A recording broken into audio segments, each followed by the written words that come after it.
I actually had a book contract to do another book on Iraq, and I literally had the signed contract and support, and then went up into the mountains, which is where I go to get clarity. And I just got a really, really clear knowing that that's really not the book that you want to do right now. You really, really want to do a book on the climate crisis. And I already had it kind of in me. I kind of had a general feeling of what it would be. And so I came down and I called my publisher, the New Press, and told them, and said, I had written up another proposal, and I sent that to them for my climate book. And they said, yeah, we'll just switch it. And they really liked it too, and thought the timing was better. And so that's how the book kind of came into being. But even prior to that, I lived in Alaska from 1996 for 10 years, and I wasn't paying attention to the climate crisis. I wasn't a journalist. I was a mountaineer. And so going out to glaciers and climbing, even in 1996, it was just right in your face. The receding glaciers, like going through one Christmas in Anchorage with no snow on the ground. I mean, just already crazily disrupted weather patterns and climate shifts happening. And most dramatically, the glaciers just like receding before your very eyes, and then going back to the same place the next year to climb. And you have to hike another quarter mile to get to the same place, just full retreat. And so the seed was planted way back then. And then it, over time, it was always there over time, even through all my Iraq reporting. And then it really, I just knew, like, I wanted to go to the front lines of the climate crisis, just like I did in Iraq. And then also go there with scientists who had long-term intimate relationships with the places they were studying. And I feel like I succeeded in finding really good people to go out with. And so it took me to the Great Barrier Reef, to the Amazon, back up into a lot of places around Alaska, to South Florida for sea level rise, to Sequoia National Park for trees, and numerous other places. And I also went to places, several of which I had long-term relationships with, like Denali, like the Great Barrier Reef, and Mount Rainier, and places that I could, personally speak to the dramatic changes and really try to bring home to people in a really personal, visceral way. Here's what's happening to the planet, and we really need to pay attention.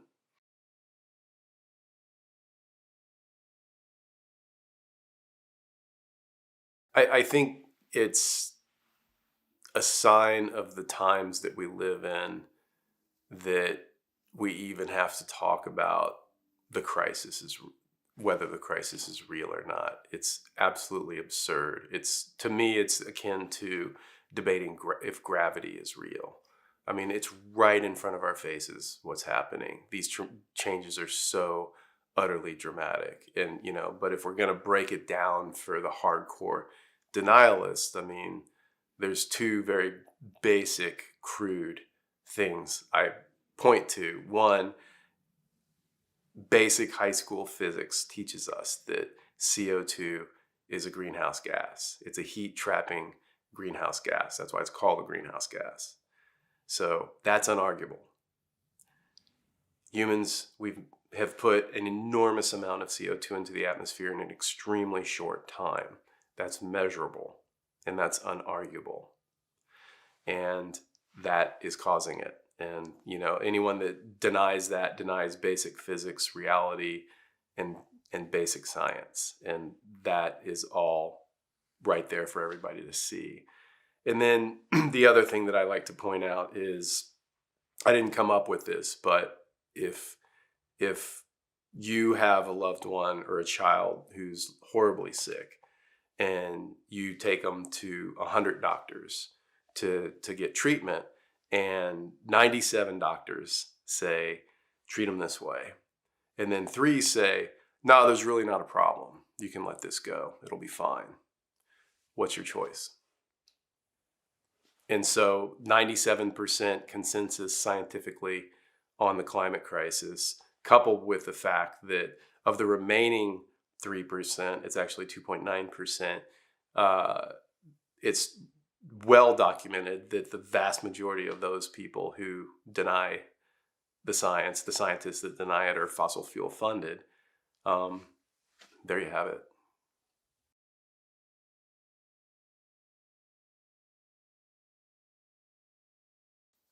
I feel extremely fortunate and privileged to have gotten to go to these frontline places because of the book. And I feel that that's this huge gift that I've gotten, and this uh, ability to go see firsthand, and not just see it, but feel it and experience that. Like, it's one thing to read about the Great Barrier Reef bleaching out, the biggest coral reef on the planet. And it's quite another to go snorkel over it with a scientist, just vast areas of completely white, bleached out coral that is going to die. I mean, as a living organism ourselves, like, you feel that in your body. Like, when you see this, it just be like watching a tortured wild animal dying in front of your face. Like, you're going to have an emotional response to that. You're going to feel that, if you're in touch with yourself at all.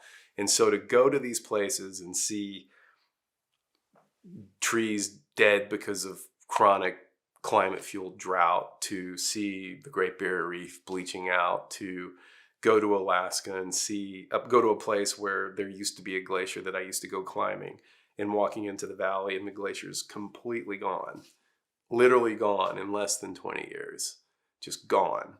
Um, that's a really emotional experience, and it's really challenging and hard. And there were many times that I wept out in the field doing the book. But I think what it afforded me is, and this is where the privilege and the luck comes in, that because of going through that with all these different aspects in all these places around the world, it kind of propelled me forward and deeper through the grief process of, like, an intensified version of it, to where, okay, I knew it intellectually before I did all that stuff, but now it's in my body. Like, I get it. It's like, okay, we are in this, and it's happening. And, you can't turn the clock back on this stuff. And it's intensifying, and it's accelerating, and we're not going to stop it. And really seeing that firsthand and getting it, and then literally having to say goodbye to places. When I went to the Great Barrier Reef, I felt like I was saying goodbye. It's like, well, I'm probably not going to fly down here again, and I know that all the science shows us it'll be gone before 2030.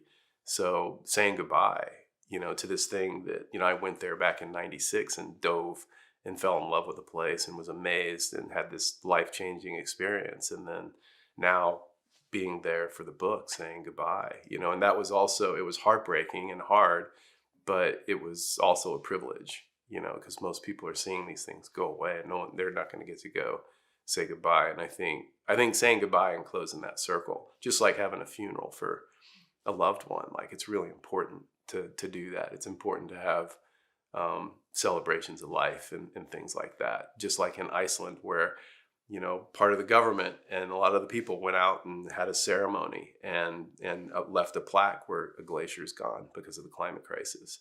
And that's really important.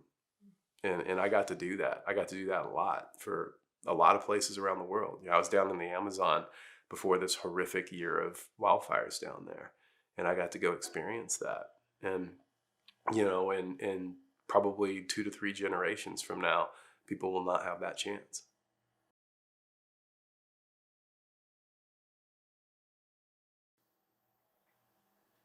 Well, can you imagine losing a really close friend or a loved one or your partner or a child and not having grief? And so why, of course you can't imagine that. And so why do we think we can watch these parts of the planet vanishing before our eyes and dying and going away and not have grief? Because we are part of the planet. We are from, and for the planet. And that's part of us that we're watching go away and suffer, but suffer first and die. And that should, and it does for me absolutely, I know a whole bunch of other people bring up a tremendous amount of feelings and grief and going through the grieving process and the anger and, you know, sometimes denial. Maybe this won't have to happen, or maybe it'll last longer. You know, maybe this will be around longer.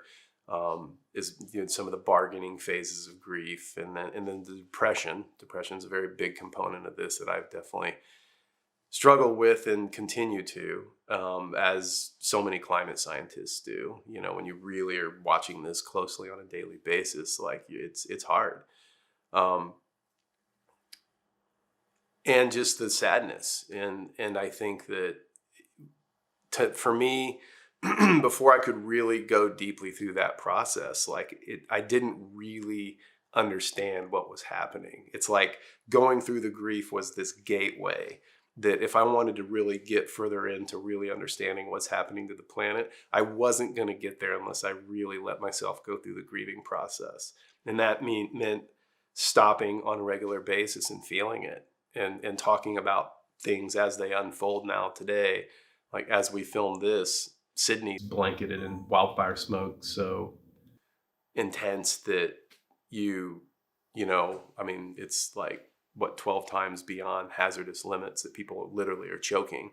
Um, and the wildfires across Australia and what's happened to the Amazon recently, like sitting down and talking about that with somebody that understands, it's akin to like losing a loved one and being able to share that with friends and just be like, look, here's what this person meant to me, and sharing that grief. And I think that that's been a really important part for me, to be able to see clearly that if I don't really let myself grieve and have all the feelings around what's happening to the planet, then I'm robbing myself of an ability to really understand it deeply, and then ask myself, okay, so what's next? Like where do I go from here? You know, but so in that way, the grieving really informs my thinking and my future decision making. I'm going to make very, very different decisions and have very different thinking if I've allowed myself to grieve.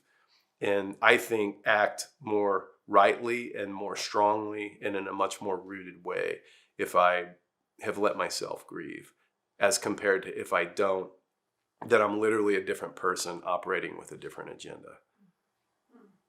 It makes me, if I really grieve properly, then I am that much more fully available to be in service to the planet.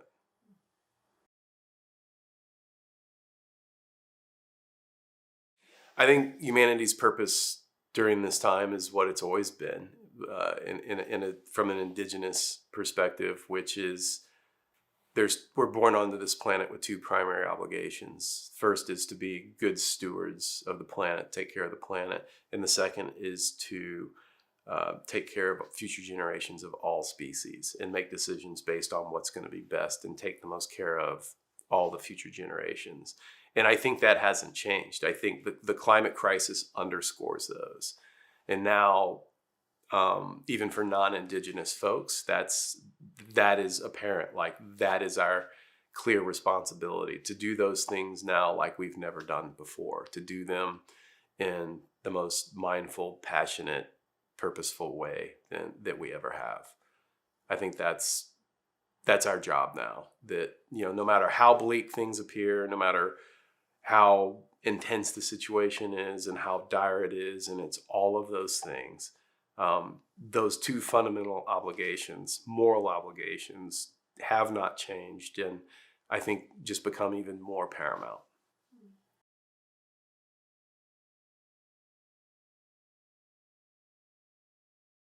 When I was working on the introduction to the book, I was in a writing residency, and I had all the data for all the chapters, just reams and reams and reams of data that I'd collected from my climate dispatches over the years, and putting it all together for the first time. And then, you know, I was there. I had 3 months to literally write just an introduction and try to find the voice of the book against the backdrop of all of this horrific data of how fast everything was going.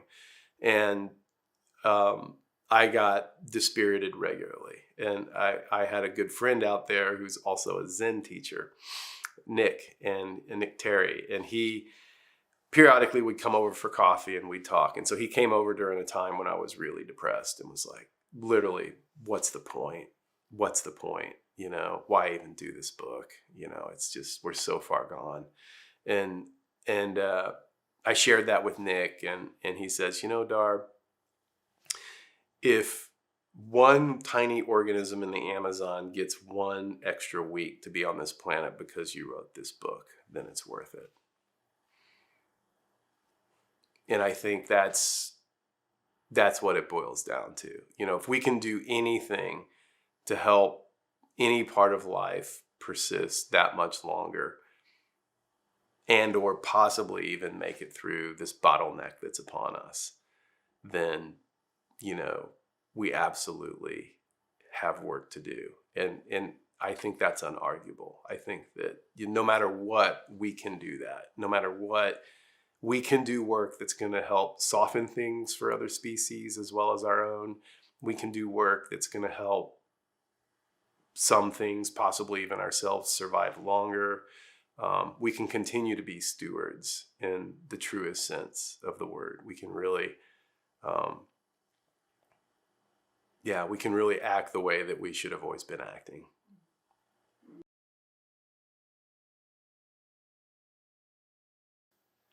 Well, I look around and I see different projects, you know, regenerative agriculture and activists and, you know, and a lot of important work being done. And I wouldn't say that it gives me hope, because I accept the gravity of the crisis that we're in. And I think I take issue with the word hope. I do see it as a 4-letter word for those of us who really understand what's happening clearly and what it means. And hope is, I see it as a word that externalizes our agency, for starters. Like, well, if I have, you know, oh, I sure hope that this works. It's like, well, I'm just like, instead of doing something today, right now, actively, like rolling up my sleeves and really doing some work for the planet, then that's kind of giving myself a pass. Oh, I hope this works, or I hope that, or I hope you do it, or I hope they do it, or I hope this person gets elected. And I think it's a cop-out. And I also think it's disempowering in that way to have hope. Because if I don't have hope, and I'm not advocating hopelessness either, I'm talking about what Stephen Jenkinson talks about, which is being hope-free, which I think is real liberation. Because if I don't have hope, but I'm not hopeless, and I just look, okay, we are in an emergency, and I need to behave accordingly, then I'm gonna act very, very differently.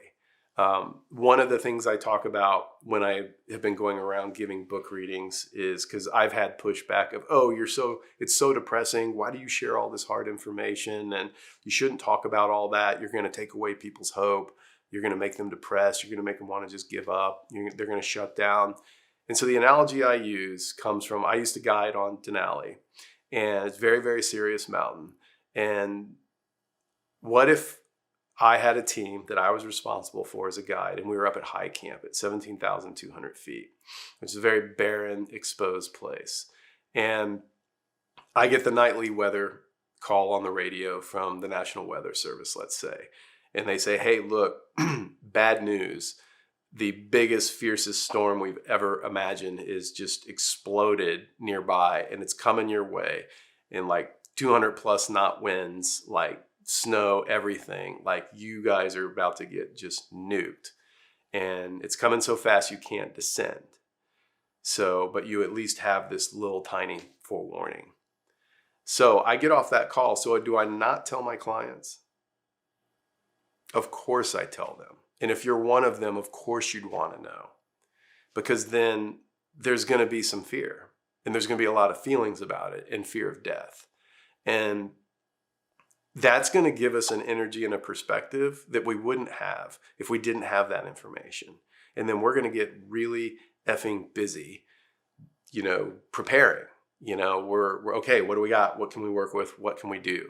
And, you know, we're going to, you know, double wall our snow walls. We're going to double pole our tents. We're going to see what provisions we have. And we're going to really get ready and hunker down and give it a hell of a shot to get through it, you know? And so that would be hope-free. Like, let's just act. What can we do?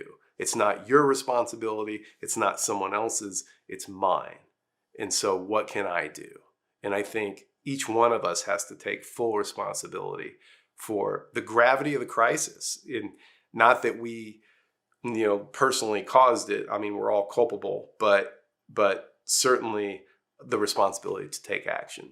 That here we are, we're still here, and if you can't think of anything to do, then that is an utter failure of your own imagination. And so if I'm acting on behalf of the planet and future generations, then I just need to sit down and think for a minute, okay, what can I do? And I think if everybody does that, then no matter what, at least we're going to be behaving with dignity, even if our species is on the way out. And that's not a given either. It definitely looks bleak. And I've said as much in my book. I said it's hard for me to imagine humans can make it through this, but I have to have enough humility to understand, the Earth is a massive, complex system that we really don't understand. And I've had some of the leading scientists on the planet working on my book tell me that. So like I was sitting in the Amazon with Dr. Thomas Lovejoy, the godfather of biodiversity. And this is a guy who's been studying the Amazon since 1965. And he's written like all these books, and these study camps produced hundreds and hundreds of peer-reviewed papers, and has helped single-handedly is responsible for preserving like this huge percentage of the rainforest that otherwise wouldn't have been preserved.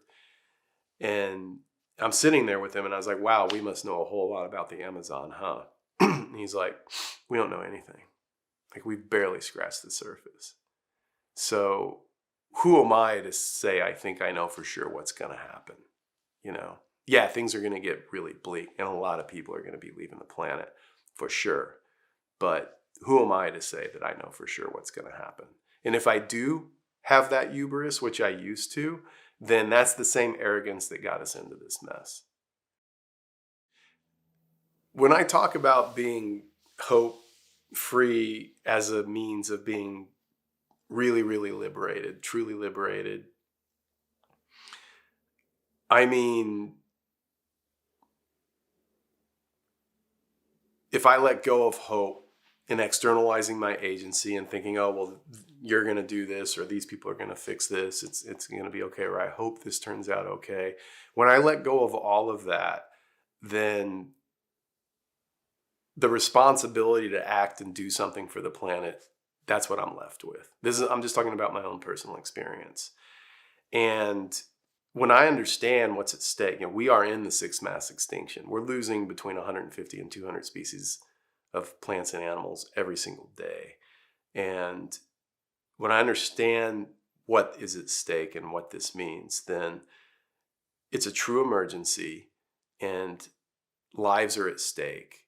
And the responsibility is mine to act. I can't depend on other people to take responsibility and fix this. This is on all of us. Then what do I got to lose? It's like getting a death sentence and knowing, okay, you have a year left. And I'm not saying that about the species, but like if we could well be on the way out and understanding what's at stake, if you're not going to take risks now, then you're never going to take them. And so there's a liberation in that, kind of like well, fuck it, I'm going for it, And I think when we really feel that in our bodies, then it's like the time to take risks is now. There's no more time to bullshit. There's no more time to wait or procrastinate or think we have until 2030. No, the time is right now. And that is the liberation, because that's freedom, real freedom. When you take full responsibility, then that's where all the freedom is. So that's the liberation that I talk about.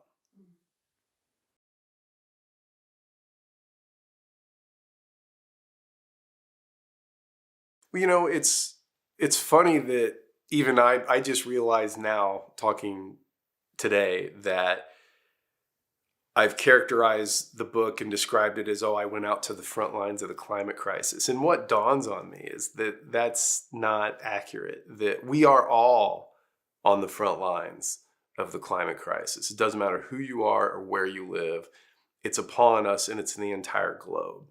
And so anyone watching this who's, for example, had their house burnt down from a climate crisis fueled wildfire, or like me, just been in areas that have been covered in smoke for days on end from wildfires.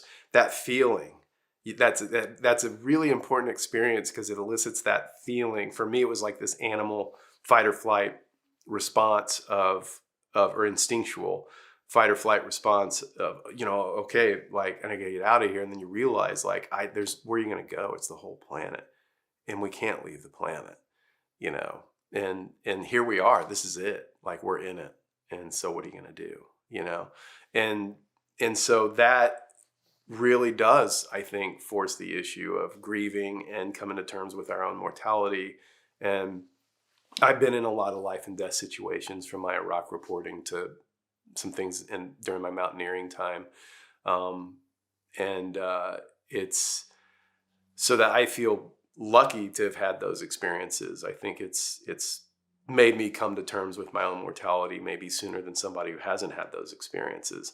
But, basic spiritual practices do also tell us, like, we are, the minute we're born, we're dying, like, none of us gets out of here alive. And so this climate crisis really forces that issue. And in a sense, I think it brings into focus whatever your own personal spiritual practice is. And I know it's taboo to talk about spiritual stuff. And I'm not talking about religion. I'm talking about spirituality. Whatever your practice might be, even if it's going, just being at one with nature or meditation, whatever it is, that practice done well brings a comprehension of mortality, that, everything is impermanent. All of this is temporary. None of this is going to last. And the climate crisis is just bringing all of that into much sharper focus.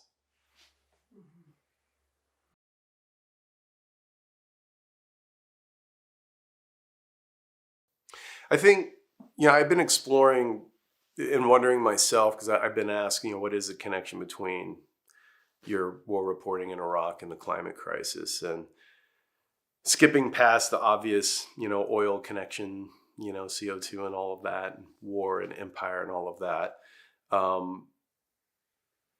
What I've realized recently is that one of the big silver linings of my time in Iraq was seeing the lengths at which power will go to maintain and expand its power. That the US empire, in the case of Iraq, we will obliterate a country of 27 million people. And look at it today, it just burns, right? This is a failed state. And it's hard to see it not continuing to be a failed state indefinitely. The US shattered this country, killed over 1 million people, has left it burning, smoldering, and still has a military presence there for empire. That it doesn't, 27 million people, basically this government, people in power made a decision, or whatever, they're Iraqi, it doesn't matter, And so getting to see that, I think, enabled me to see quickly and clearly, of course, the executives of Shell and BP and ExxonMobil, insert name of every major oil company on the planet here, don't give a shit about life on Earth. They might, but no matter what, that's going to be superseded by profit. We are legally bound to generate profit, full stop. And if I don't do it, I will be replaced and someone else will come in and they'll do it. And so that's why, as we speak recently, amidst the climate crisis, everything that's happening on the planet, look at it, the world is literally burning. And very recently, BP and Shell announced that they are going to increase oil and gas production by 30% by 2030. That is insane. That's like Someone, a cancer-riddled person laying in bed with stage 4 cancer that's metastasized all over their body, lungs, heart, brain. Someone just bringing them packs and packs and packs of cigarettes. It's completely insane. But that's it. That's what these people in power are doing. And so I wondered, you look at, okay, we all know in the United States, the political powers controlling the White House and the Senate, and for the most part, the DNC as well. They're all fossil fuel driven and fossil fuel funded to one degree or another. But the majority of these people have kids and grandkids. And so how can these people be making these decisions that are actively killing life on Earth? And they have grandkids. I mean, they're killing their own grandkids' future, literally. And so I came across Jack Forbes, a Native American scholar who wrote a book called Columbus and Other Cannibals, in which he talks about the word Wetiko, which is a Native American word for cannibalism. And by Forbes's definition, if you have Wetiko, it's the equivalent of a psychological illness, and you're sick, and you have this thinking that you believe it's okay to take another person's life or resources for your own benefit. And that is capitalism. That is this runaway neoliberalism across the planet. And these people do think, characterized by the saying that we've all heard, oh, it's just business. That means I can do whatever the hell I want to you, and then just say it's just business, and that makes it okay. That's Wetiko. And we are in runaway Wetiko. That we are not already having a globally coordinated government response of akin to nasty aliens are invading the planet and want to wipe out all humans or enslave us or something. And if we don't fight for our lives, we're going to lose it all. That's where we are. That is without a doubt in my mind where we are. And instead you have people, if we do this by 2030, it'll reduce emissions by 30% by 2030, or, no. Because these people with Wetiko are a danger to themselves and the planet, and they need to be treated accordingly. They're a danger to their own kids. And I think that's really important for people to see. And that's what I got to see in Iraq. That they don't give a fuck about you or me or life or their own kids. And that's what we're dealing with. And that needs to inform our decision making as well.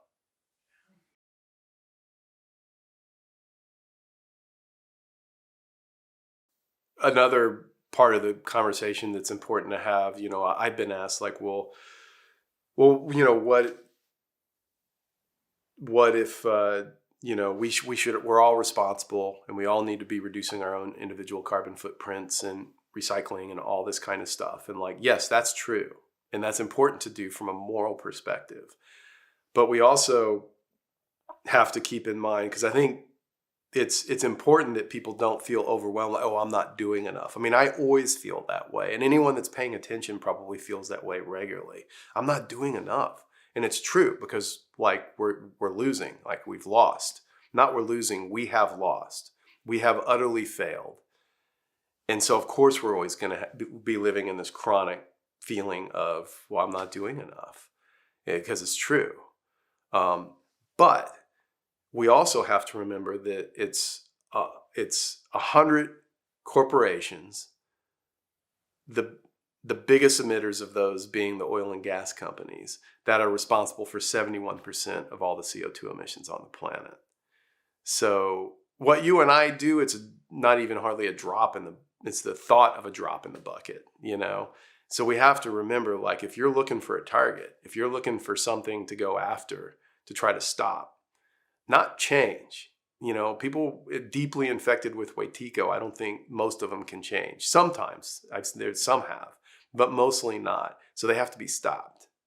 And so we have to remember that just for perspective about who's really responsible for this.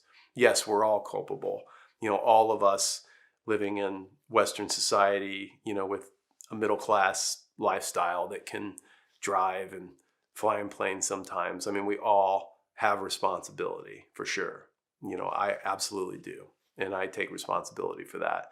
But with the perspective that, that this is a global problem, and, there's actually just a handful of corporations that are largely responsible for basically 3/4 of the emissions. And I just think that's an important perspective to keep.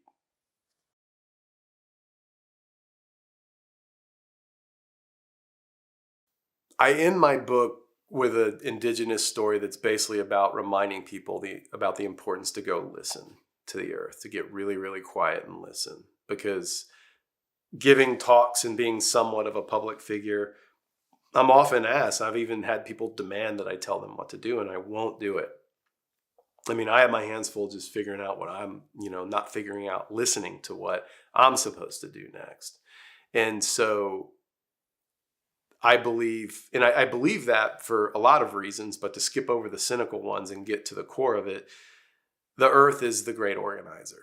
And so my thinking is if we all do a really good job of listening to what she wants us to do for her, then we're each going to get our own custom-made individual message for what we are to do as individuals.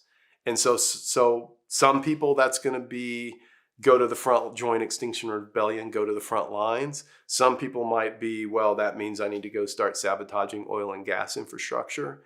Some people might be moved to go become a doctor. Great, we're going to need doctors, or herbologists, or playing guitar. God knows we're going to need music. Whatever it is that you feel moved to do, and go do that, with all your heart. Because if it's coming from here, and you've done your own homework, and okay, this is really legitimate. I know this is the message I'm getting. I need to really follow this. I don't really understand it, but I just know I need to really follow it. Then that means you're on the right track, whatever that is. And for some people, that's going to mean putting your ass right on the front line. And if that's the message you get, then that's your responsibility.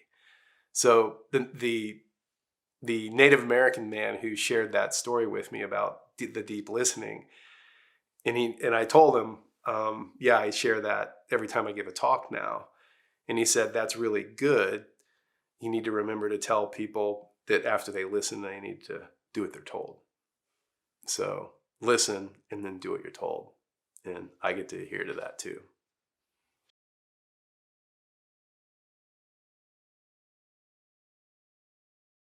It is a squirrely time that way. It's really amazing. I haven't thought about it that way, of just these overlapping paradigms and ways of being, because the old world, that, perpetual economic growth, and it's okay to just burn all these fossil fuels, and Earth's resources are for us. And that old paradigm, the dominant culture paradigm, is a dinosaur, and it's dead, and they're dying, and they're going away. And that's why there's this growing fascism, because they've got a death grip on power, and they're not going to let it go. They're doing everything they can to solidify that power. And that's why they're like blowing their dog whistles, and they're gonna use violence. And it's long been said, violence is the refuge of the weak, because they're dead and they're going away, and some part of them knows it.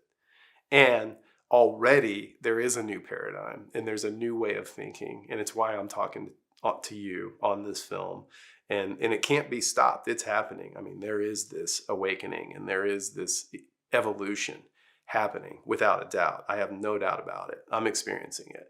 And those two things are happening simultaneously. So it is such a mad, mad time to be on the planet, to like literally having to live in both those worlds, which, I know I'm not alone on this, that literally like to just have to go to the grocery store and buy something, knowing everything that's going on. And it's just madness, or watching what's happening politically in the United States, just utter sheer madness, living in literally these two worlds that are overlapping right now. And I think that's an important, I at least find some solace in just being cognizant of that fact, It's like, okay, yeah, you feel crazy because it is crazy. It is. I mean, it's full on. I mean, it's what is the ancient Chinese proverb, may you live in interesting times. I mean, well, we got that covered for sure. I mean, it is. It's such a it's a great time. There's so much energy on the planet, and it's a tragic time, and there's all this death happening, and then there's all this awakening in life, and new ways of being and thinking and perceiving, and as well as one of the most terrifying times ever to be alive, just looking like, wow, we're literally facing our own extinction, possibly, very possibly, and all of this happening at the same time, and I think it's important not to try to make sense of it, and just see, yeah, that's what's happening, and where it goes is where it goes, and that's another piece of the hope puzzle discussion of, another thing about hope is I think it's detrimental because a lot of people think, oh, well, I'm not going to take action if I don't have hope. Well, that essentially demands that action is going to have a positive outcome. Well, I'm not going to take action unless I know it's going to help. Well, we've never been able to control the results anyway of our actions. And so it comes down to just this Zen moral imperative of you do the right thing because it's the right thing to do, regardless of the results. The results are none of our business anyway. We can't control them. We've never been able to manipulate them. And especially with the global climate crisis, do you think you're going to actually single-handedly going to be able to determine the outcome of this? That's madness. It's like, okay, God, sorry, like that job's taken. Like you're not the benevolent creator of everything. Like you can't control, that kind of thing. So it just comes down to what is in here for me to do. And I need to go do that the best I can. It's just that simple because it's the right thing to do. And then if everyone's behaving on that, if everyone's really listening the best they can to the planet and then behaving accordingly and following those instructions and doing it the best they can, then if I was forced to say, okay, what do you have hope for? That would be my hope, that people would do that. And I have no control over that. I try to do it. And I know a lot of people that try to do that and they do it well. My hope would be that billions of people start doing that. And if billions of people started doing that, then there might be a little hope.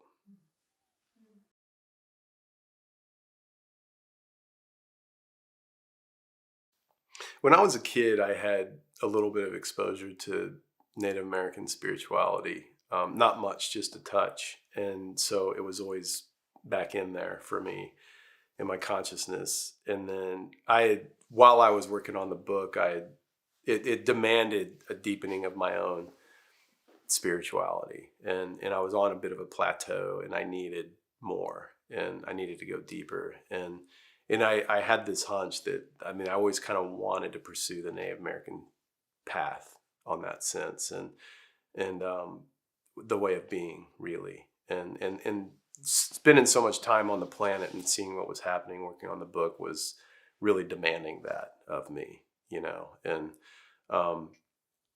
so right around then, and I see this as the book was really service work for the planet. And as I did the book, I kept getting everything that I needed and then some, like all this amazing people and support, and started just flowing in. And I know for sure where that was coming from. And so one of the huge pieces of that was I was literally at a gathering, a healing gathering, and I was literally doing final edits on the book. Like so anyone who's written a book, it's you get literally the final manuscript, this big stack of paper, and you go through with a red pencil or pen, and it's just literally the kind of edits like, okay, let's lose that comma and let's put in a couple of extra words here, like that kind of edits, right? And I got to the conclusion of the book, which I already had written, and something was like, just wait, hang on. And that day, I was in a healing ceremony with this man named Stan Rushworth, who's a teacher of Cherokee descent. And he's an older man and also a Vietnam vet. And we were sharing a space together for a couple of days. And that day that something had me wait on editing my conclusion, he and I had this really powerful healing experience together. Me, with my trauma from Iraq, and him as a Vietnam vet, and then knowing in the context of what's happening to the planet, we just had this really, really powerful, amazing healing experience together. And he helped me a lot. But what also happened was, by the end of that day and talking with him at length about everything, I knew that I had the conclusion of the book completely wrong. It's like, the last 10 pages just are not right. And I was literally 10 days in front of deadline. It was like, what in God's name am I going to do? But he shared these stories with me, and then I did an interview with him, and I just knew, like, okay, that's the ending of the book, And so I end the book with some of his wisdom and a couple of different Native American stories that he brought to me at the time. And so the book literally rewrote its own ending. And like, that wasn't me. But that's how I met Stan, and that's put me on a really different path now, where incorporating increasing amounts of Native American practices and understandings into my own personal daily routine and my own life, and the way I perceive what's happening on the world. That's been critical for me. Like, it's literally changed my life inside and out. It's changed how I perceive what's happening. And it's also really upped the ante on how much responsibility personally I have, and I think all of us have, to connect even deeper into the planet. And I'm sure plenty of people watching this are probably already really connected deeply to the planet, but go even deeper, and as a way to deepen our own commitment for, okay, this is my job, this is what I got to do, whatever that is. And so, and that all comes from just really adhering more closely, understanding and then adhering more closely to indigenous perspectives of, that's where those two primary moral obligations come from. I got that from Stan, of my allegiance is to the planet first always. And so what do I need to do to take care of the planet? That comes first. That comes above my own safety.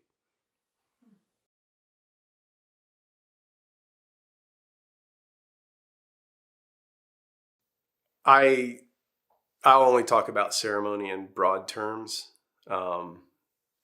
It's not appropriate to talk about specifics outside of it. But I came out of a sweat lodge once and just knew that kind of ceremony, and that's not the only kind of ceremony, but that kind of deep indigenous ceremony is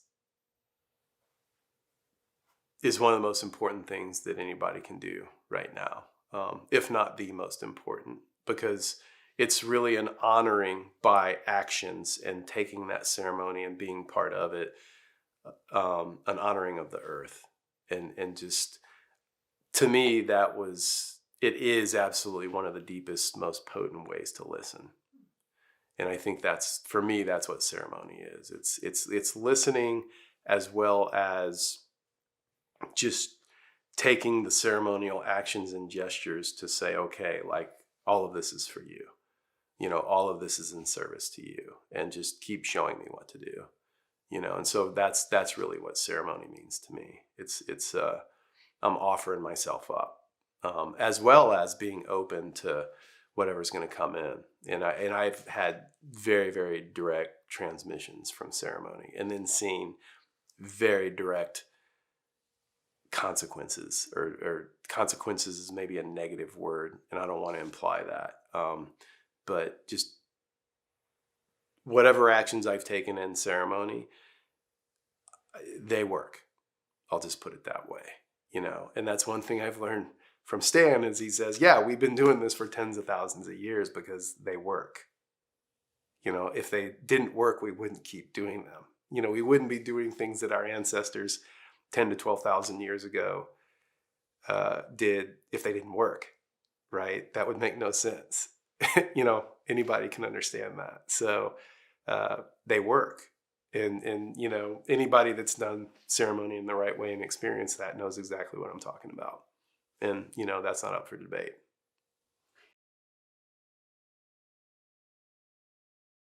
And it's funny, right?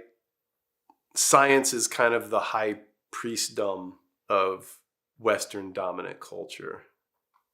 But if you really think about it, that's nuts. And it's flawed deeply because science is what's gotten us into this crisis, is it not? And then now you look at these scientific studies, all of those are failed. Observational evidence, i.e. reality, that's in front of us right now, anyone can see, continues to outpace the worst case scientific projections from the past. So where the Arctic sea ice is right now, and literally today as we speak, a report just came out, it's at another record low,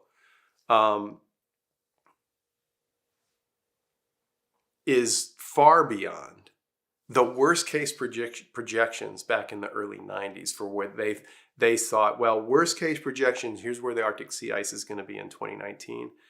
Right now, as we speak in 2019, it's way worse than that. So the science is still wrong, even those trying to give evidence of what's happening to the planet, because it's peer reviewed, because it takes years and years and years for that data to come out and be published in a peer-reviewed scientific study. So it's always lagging behind.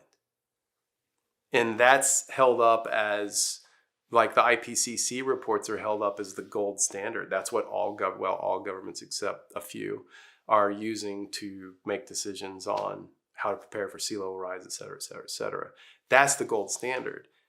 Alongside that, indigenous ways and understandings, and it's referred to in the UN as traditional ecological knowledge, which is also flawed, is poo-pooed and just kind of given lip service. And it's called anecdotal evidence or things like this, And the reality is these are the people that have been stewards on the planet for tens of thousands of years. If we look in Australia, we can talk about over 100,000 years. And they maintained where they live and lived in harmony with it in the right way for over 100,000 years. A recent study says 120,000 years. So they have a science that works. And look at our science, and we're about to make ourselves extinct. Which one of those sciences is better? Ours has not worked. Ours. So it's funny, right? And I was sharing a presentation once with a man named Greg Castro, an Ohlone man from California. And he said, he was talking about science and climate science. And he says, I was with some friends of mine who are in a tribe in Oregon, and we were on one of the major rivers there. And, there's all these scientific studies that came out and said, yes, the salmon are going away because the waters are too warm and all this. And he says, so they had these years and years and all these, however much money they spent to have these studies and tell these people that the river was changing. The people knew the river was changing back in the 60s and 70s. And you know what? They had very, very precise scientific instruments to measure it too. Right? Because when you have 7 generations of ancestry and all that experience and wisdom, and you know exactly in that place, here's what it's supposed to do, and here's when it's going to do it every season, that's accurate. And when minuscule changes happen, you notice them the second they start to change. How's Western science going to keep up with that?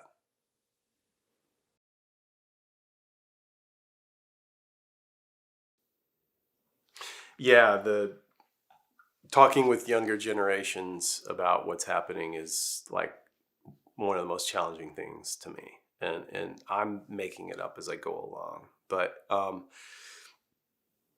I basically have had, when someone said, well, how do you talk to younger generations about this? I was like, no idea, like, and didn't want to do it, didn't know how to do it until I had to figure it out because last summer, one of my nephews came out to spend some time with me. He's 16 and his name's Levi. And he, this is not a political kid. He doesn't read the news. He's a typical 16-year-old kid that, in dominant culture that, he's just going to school and trying to survive peer pressure and all that usual stuff.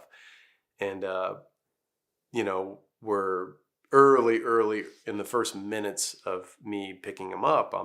We're heading back out here where I live because I was going to take him into the Olympics for a backpack.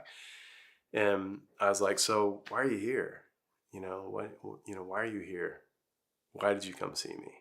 And he just paused and he took a deep breath and he just says, I just have this feeling of imminent doom. And I just about cried. It was like, okay, he understands. Like, these younger kids get it. That's my point, is they're born into this and they just know. And they don't have to know up here, but they know. They know in their bodies. And he already knew. I just needed to give him the details. And so we went on this amazing backpack and we talked about everything.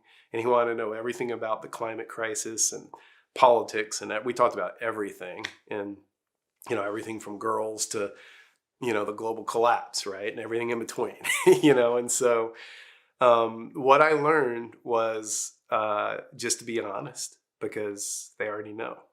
They're born into it, unlike my generation that had to figure it out. I mean, we're born into it too, but weren't aware of it. They're aware of it, right? Because they're born, it's in fifth gear now and they know it. And so they don't need to be told. And I think he needs solidarity and an ally. And so that's what I gave him. And I just was honest. And, I didn't share like some of the more horrendous statistics that I know. I don't think that was necessary, but I just let him know that, like, yeah, we're in a deep crisis and it's going to get a lot worse and it's going to keep accelerating and it's going to get intense and life's going to get really, really hard for all of us. It's already hard for a massive number of people on the planet. But even those of us here in the protected West and in this little bubble where I live out here, it's going to get really hard for all of us. And there's no escaping that. And I'm here for you. And you can come back anytime and I will do anything to help. And I am working as hard as I can doing what I do to try to help. And I know that there's millions of other people also doing that right now. That even though governments aren't behaving responsibly, that millions of us are, tens of millions of us already are. And we're working really, really hard. And we don't know how this is going to end. We know it's going to get really, really difficult, much more. And there's going to be a lot of loss. But we're going to go through it together. And so that's what I told him. He just took it in stride. I mean, I was just like filling in the blanks for him. He already had the outline. And so he just kind of took it in stride and was like, yeah, okay, thank you. Just matter of fact about it, really. And it was a relief. I mean, I think it probably felt like a big breath for him. It was like, okay, I've been heard. Now it makes sense why I'm feeling this way. It's like, oh, someone's actually talking about the elephant in the room and acknowledging that, like, we're in grave danger. Like, that's a relief, So for him, it was way worse. He was having this like Hitchcockian experience of like, okay, there's this big dark thing out the window and it's dark outside and I don't know when or if it's going to come in and what's going to do when, that not knowing was way worse than finally, no, look, here it is. Here's all the details. Here's the eyes, the mouth. These are its claws. This is it. There it is. And we're all aware of it. Okay. And we're here with you. And yeah, that's a really, really bad thing, and it's going to do serious damage, and it's going to kill a lot of people. But there it is, and that's way better than whatever his imagination and what people's imagination does by just not being real about what's happening.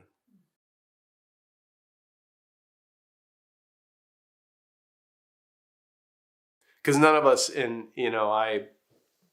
of us can make it through this alone. I mean, for a long time, I was on this like solitary path. I was going to go stop the Iraq occupation, and I took pride in being a lone wolf, and there is always a part of me that is that way, and I accept that, alongside the fact that I know that I have to have community, and I have to have people close to me that I can talk to about all this. And then, when I read about what's happening on the planet on any given day, just be like, oh, fuck, did you see what's happening, to Greenland now, and have someone empathize with me and be like, yeah, I did. It's really sucks. It's really hard. It's terrifying too, and we can't go through this alone. Nobody's going to get through this alone, psychologically, spiritually, or especially physically. Yeah, I think definitely a silver lining to the crisis is it's forcing us to be together, with each other, with other humans, with other species, and with the rest of the planet, with everything, with trees, with, insects. I mean, now, like, knowing how the crisis of the loss of insects and biodiversity and birds and everything, it's like when I see birds, I'm grateful. When it rains, every time it rains now, I'm grateful. Oh, thank you. It's raining. Good water. Because so much of the world now doesn't have enough water, and and then grateful just every time I find someone else that I can really be real with and talk about this with. And that's the strength that comes from having community and having the relationships with other people, which are the right kind of relationships. And it's what we've always been hungry for anyway. And I think what I have often talked about is that the core cause of the climate crisis is industrialized humans' disconnection from the planet. And when I say disconnection from the planet, that includes each other, because we're all from the planet. Like the fundamental disconnect that that runaway corporate capitalism foments is this atomization and this isolation from each other and inherently from ourselves. That if you're completely isolated and experiencing everything in a vacuum, like that's not, humans are not meant to be alone. Like, we are pack animals. And so you can be a wolf, but a big part of being a wolf or a lone wolf is, you're still part of a pack. And you can go off and do your own thing for a while, but you're still part of a pack. And this crisis is commanding that now, that, like any crisis would, is like, look, if you have any hope of getting through this, or even just if we are on the way out, just going through it the right way, are you going to die a good death? Then you're not gonna. Nobody wants to die alone. The dream is that we're all going to die peacefully on a bed surrounded by our loved ones, right? And so probably best to live that way too.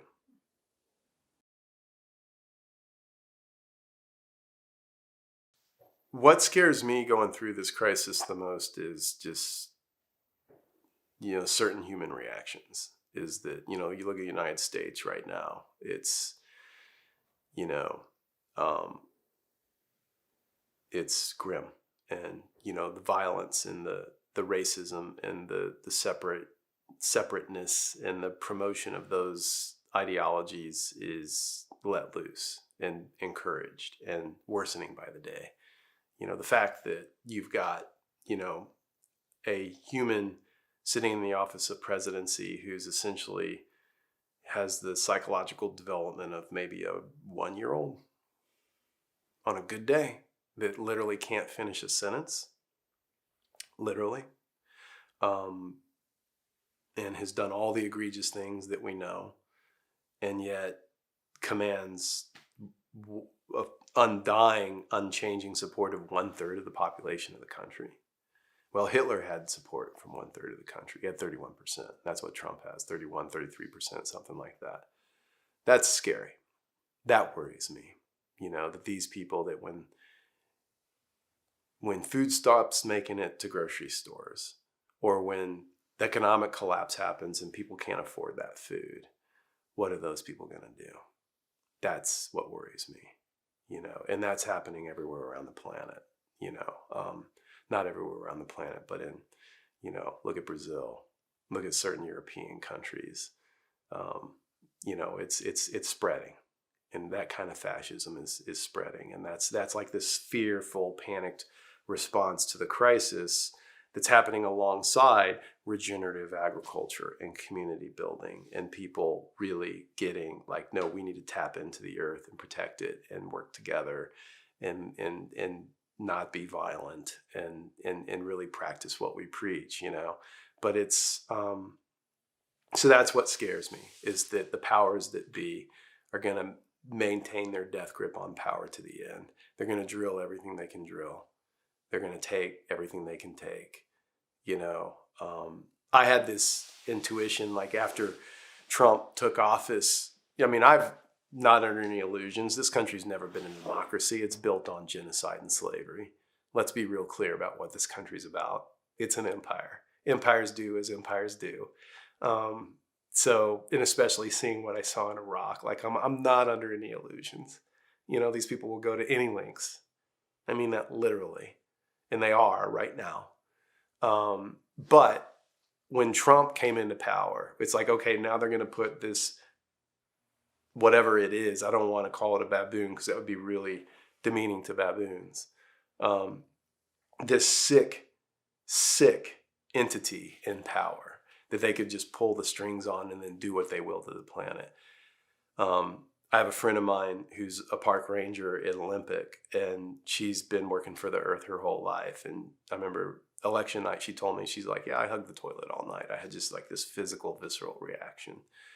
And I know several other women that have had that experience. And she and I went up to this ridge that we like in Olympic National Park, Kalahari Ridge, and we camped and just talked and could breathe and look at the mountains and get our feet back on the ground. And then that next morning I went and I sat beside camp and I looked. It had this great view of Mount Olympus and, the snow and the glaciers. And I just had my journal and I was journaling, and it just came to me. It's like, this is now this is when they take everything. And we know in the US there's just been this like unregulated capitalism going since Reagan released, the wolves. And I don't mean real wolves, I mean human wolves. But now, like, they know the jig is up. They know that they're a dinosaur. They know that their way of doing things is over, and they have very finite time. And now they're just going to run around and gobble everything up, And so like when I was in Iraq and there's crisis, most people behaved well. Like crisis, and you see it in natural disasters here in the States. Most people go out and try to help other people, right? It brings out the best in humanity. But there's always a smaller percentage that are going to they have license, they think it gives them license to rape and pillage and loot and just be barbarians, basically, And they get into the fear and like, well, I better go get mine. Otherwise I'm not going to have enough, And that's what these people are. And when people are locked into that mindset, they'll do anything. And that's what really that's what scares me.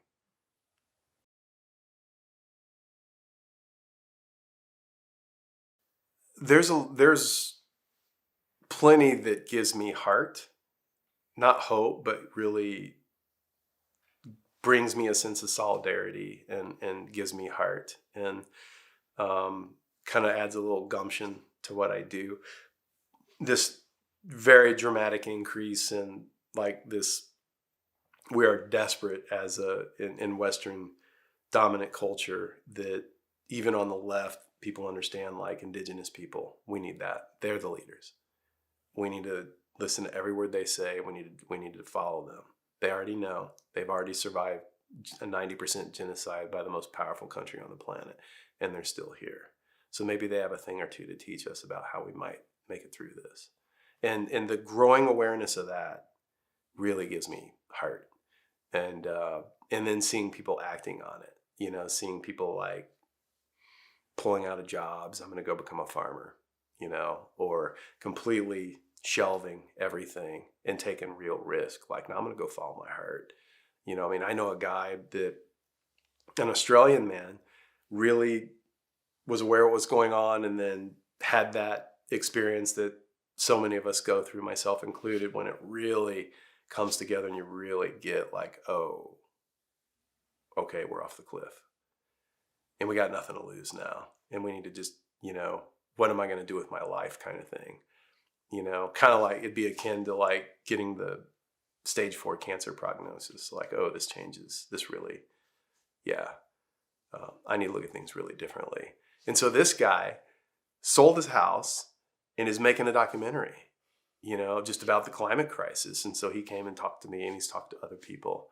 And he's like, I don't know where it's going to go. I don't know where I'm going to put it. I have no idea how to distribute it, whatever. It doesn't matter. He's just doing it. That's what he felt really, really called to do. He was in this big silent meditation retreat, and that's what came to him. And that's what he went and did. And that is the example of what happens when you really listen and when you really follow it, Yeah, when I talk about listening to the earth, to find out what to do, to be told from the earth, like what to do, there's the cliche, follow your heart, but it's really true. And it's listening with this. It's not thinking, it's not trying to figure something out, which God knows I've been the worst at doing that. It's really just, it's this non-dominant culture way and it requires a lot of humility, and surrender of just like, okay, what's coming up in here?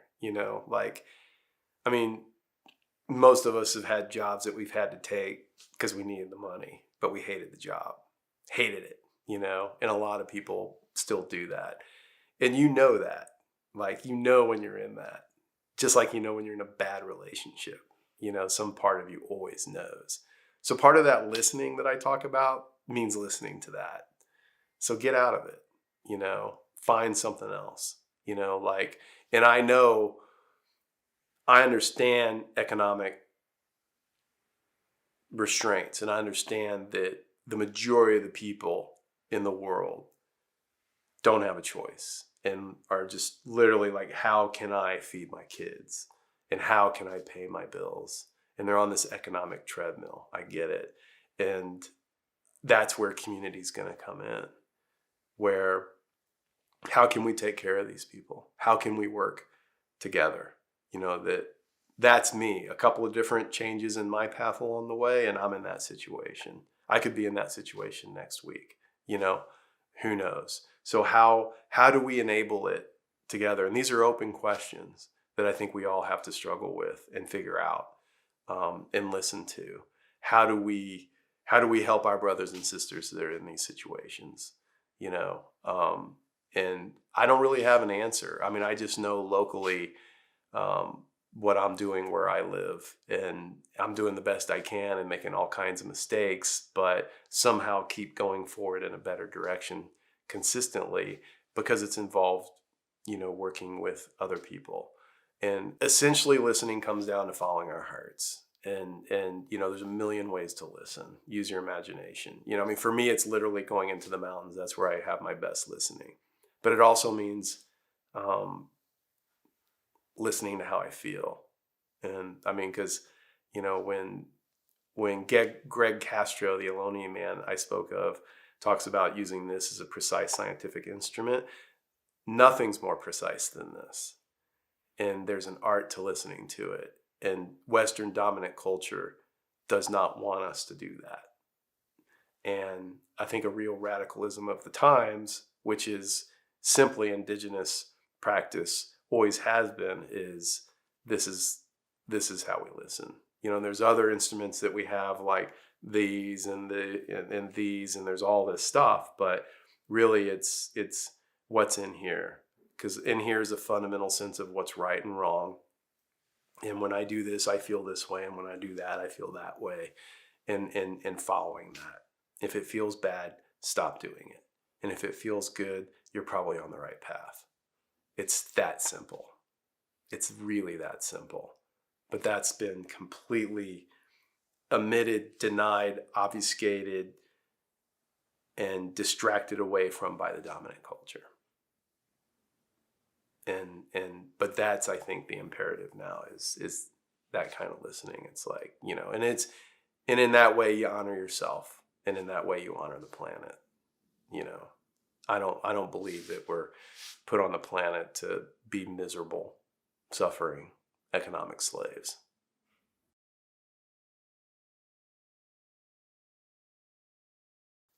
Yeah, I mean, I think when you boil it down, at the risk of being very black and white, I think though when you boil down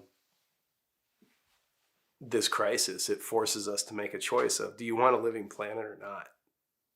Do you want to behave and live your life and act as if and towards having a living planet? And it's my responsibility to be a steward of this planet and future generations. Or are you going to be selfish, self-consumed, in fear, I got to get mine, I need money, et cetera, et cetera, et cetera. I mean, it really does boil down to that, because we all know when we're doing something that's not right. I mean, we all have a conscience. Well, most of us. Most of us have consciences, functioning consciences. And we have to follow. It comes down to, are you going to follow that or not? So what kind of person you're going to be? That's what it's going to come down to, is what kind of person you're going to be. No matter what happens, no matter how this turns out, it's going to come down to what kind of person you're going to be. It's like on the Titanic, where we're going down. It looks bad. It doesn't look like there's going to be any survivors. We don't know that for sure, but it does not look good. So do you help the women and the children onto the boats first, and the elderly, and maybe anybody with disabilities? Are you going to be the person that helps them? Or are you going to just rape and pillage and, go out like a barbarian, or run into the bar and just drink and pretend like it's not happening, because you look out on the world now and you see all those people. So, who are you going to be? It comes down to that. Who are you going to be right now? Well, what's next for you? Who are you going to be? Well, fortunately, I am extremely lucky to get to work with Stan Rushworth as a co-author on a book about indigenous response to the climate crisis, because I feel like that is what we need. Is these people need their voices amplified, and they need to be supported, and they need to be made amends to by the dominant culture. And we need to acknowledge the genocide, and we need to start laying a real foundation. That healing has to happen, not just with them and what was done to them, but the perpetrators also. The healing's on both sides. That has to happen, and nothing happens until we have that foundation. Otherwise, we just have a continuance of this lie, this pretend that this is a great country. This is a savage empire built upon genocide and slavery. And most of our ancestors had a part in that, because you had an economic gun to your head, right? So we need to start with a clean foundation, right? Everybody knows that. It's not rocket science. And then from there, we need to act as good stewards to the earth. And who are our teachers to do that? People have been doing it for thousands and thousands of years. So I have the great privilege to get to do a book with a Native American man, interviewing amazing people, talking specifically about what to do and how to be. So that's what I get to do next.